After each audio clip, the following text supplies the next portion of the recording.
슈퍼스타 킹! 새로운 종목 발굴을 하기에 앞서서 오늘 수익률부터 체크를 해보겠습니다. 오늘 출연하신 두 분의 수익률이 상당하죠. 이슬이 전문가의 후성 84%, 대우 PNC 21%, 김태혁 전문가의 덕산 네오룩스 23.53% 수익을 챙겼습니다. 이 밖에 대창스틸, DNF도 두 자릿수 수익률을 거뒀네요. 자, 오늘은 슈퍼스타 킹의 슈퍼죠. 네, 슈퍼스타입니다. 이슬이 전문가가 준비해 오셨는데요. 바로 공개해 주실까요? 네, 일단 제가 오늘 준비해온 종목은 이제 엘컴텍이라는 종목인데요. 대표적인 이제 금 관련주라고 많이 알고 계실 겁니다.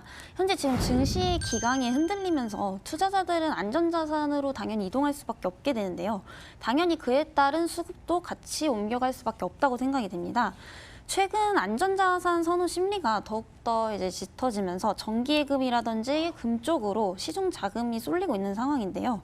이 뜻은 일본 수출 규제부터 미중 무역 분쟁 심화, 그리고 이제 브렉시트 관련 불확실성 증대까지 국내 증시를 둘러싼 대외 여건이 계속적으로 이제 악화되었다는 지표입니다.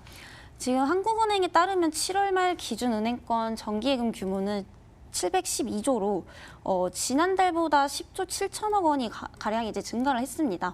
지금 지난 2월 10조 3천억 증가한 데 이어서 올해 들어서 이제 가장 큰 폭으로 늘어났다고 보실 수가 있겠고요. 현재 은행 예금 금리는 현재 1%대 초반의 저금리에도 불구하고 올해에만 이제 44조 원이 넘는 돈이 몰린 추세로 봤을 때는 이제 그만큼 투자자들이 안전자산을 지속적으로 추구하는 것으로 생각이 됩니다.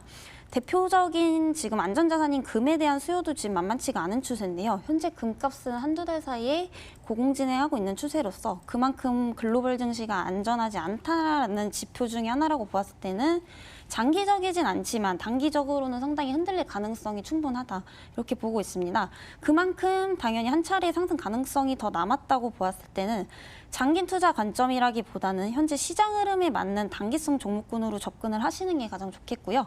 강한 저항대 구간인 1,900원 선까지는 1차 목표가로 드리겠습니다. 그리고 손절가는 전 지지 라인인 1,520원, 이 구간을 이탈을 한다면 손절을 해주시는 게 좋을 것 같고요. 비중은 약 10% 정도만 실어서 수익 꼭 보셨으면 좋겠습니다. 네, 네. 적당한 비중 실어서 엘캠텍 수익을 보자, 이 의견 주셨습니다. 목표가 1,900원, 손절가 1,520원이 제시됐습니다. 기억해 주셨다가 전략 세우실 때 꼭 참고해 보시기 바랍니다.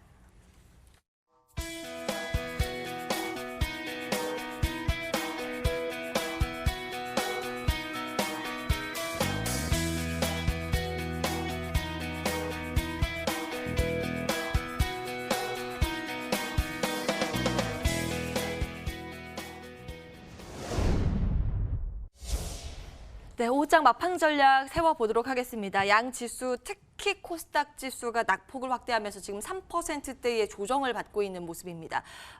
지수가 589선까지 밀려 있네요. 코스피 1921선 나타내고 있는데요. 아이고, 어렵네요. 오늘 매수 주체가 보이지 않고 있습니다. 김태혁 전문가님, 어떤 의견이세요?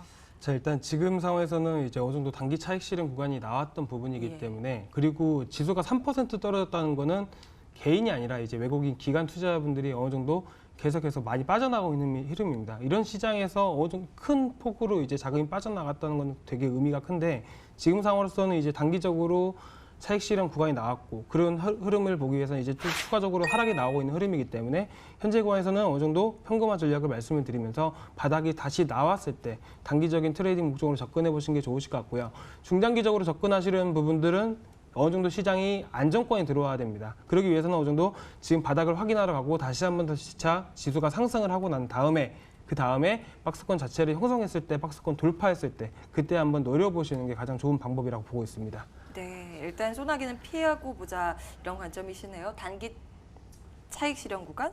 네, 보수적인 관점 말씀해 주셨는데 이슬이 전문가님 어떤 의견 주시겠어요? 예, 일단 장기적인 관점에서는 국내 증시 지속적으로 지금 저평가되고 있기 때문에 상승 가능성 충분하다고 보여지지만 아직까지는 대외적인 악재가 완벽히 해소된 것은 아니기 때문에 당분간은 현금 정략이나 이제 실적 모멘텀 위주의 종목군으로 분할 매수를 하시길 바라겠고요. 추천주에서 말씀드렸던 증시 악화로 인해 오히려 수혜를 받을 수 있는 종목군들은 단기적으로 접근하셨을 때도 큰 수익은 아니지만 어느 정도 수익을 볼 수 있을 거라고 예상이 되면서 또 하나의 전략이라고 생각이 됩니다. 지금 장기와 단기 종목 선별 잘 구별해내셔서 꼭 성공 투자하시길 바라겠습니다. 예. 대외 변수가 정말 산적한 아주 어려운 한 주가 될 것으로 전망되고 있습니다. MSCI 이머징 마켓도 지수 변경도 있고 위안화에 대해서 중국이 어떻게 대응하는지 여부도 촉각에 곤두서 있는 상황에서 또 우리나라는 화이트리스트 배제가 시행일이 이제 D-2일이기 때문에 지소미아에 대한 여파 그 전후로 분기가 되지 않을까라는 그런 우려감도 있습니다. 보다 구체적인 투자 전략 이어지는 순서들을 통해서 확인을 해보시고요. 저희는 여기에서 인사드리겠습니다. 나눔미디어그룹 김태혁 전문가, 월스트리트 코리아 이슬이 전문가와 함께했습니다. 시청해주신 여러분 고맙습니다.